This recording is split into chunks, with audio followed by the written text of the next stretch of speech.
में भी हम यही बात बोल रहे हैं, कुछ कर नहीं पा रहे हैं 4-5 दिन से।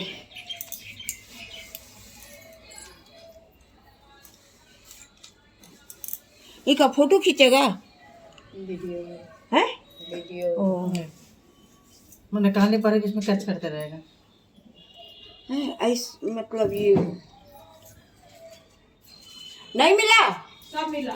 अच्छा ठीक है जाओ। सोमवती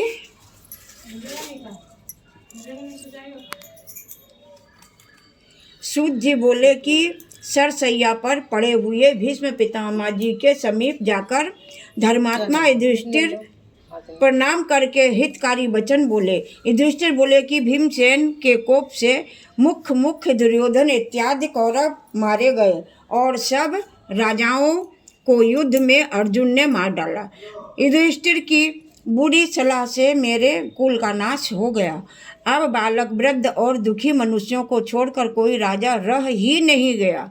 भरत वंश में केवल हम 5 भाई ही शेष हैं। यद्यपि हमारा अब एक छत्र राज्य है, किंतु मुझे यह अच्छा नहीं लगता।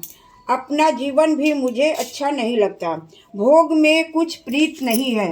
वंश का नाश देखकर मेरे हृदय में दिन रात संताप रहता है। उत्तरा के गर्भ का बालक भी अश्वत्थामा के अस्त्र से जल गया। इस कारण इस पिंड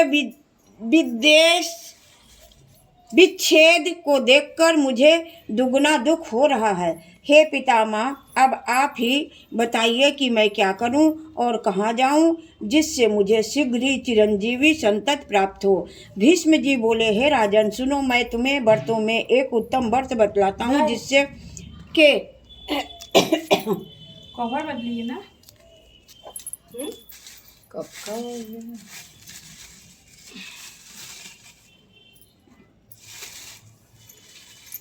मम्मी चढ़ाओ यार। चढ़ा है नहीं तो आप चढ़ाओगे। चढ़ाओ, कुछ होगी, जिसके करने मात्र से चिरंजीवी संताप की प्राप्ति होगी। हे दृष्टि, जब सोमवती अमावस्या हो उस दिन अस्वस्थ पीपल के समीप जाकर जर्नादल का पूजन करें और उस वृक्ष की 108 प्रदक्षिणा करें और उतने ही रत्न, धातु और फल ले अर्थात 108 रत्न, सोना चांदी के आभूषण या बर्तन, फल और लड्डू, पेड़े इत्यादि मिठाई ले और प्रत्येक प्रदक्षिणा में 108 में से एक वस्तु लेकर प्रदक्षिणा पूरी करके अलग रखते जाएं। इस प्रकार 108 प्रदक्षिणा में अपनी शक्ति के अनुसार 108 वस्तुएं लेकर व्रत समाप्त करें।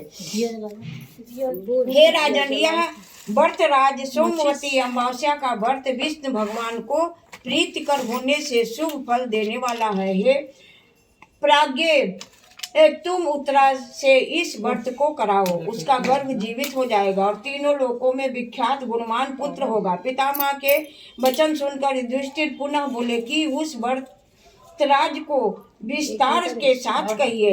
हे विभो, इस व्रत को मृत लोक में प्रथम प्रकाशित किया और फिर उसको किसने किया?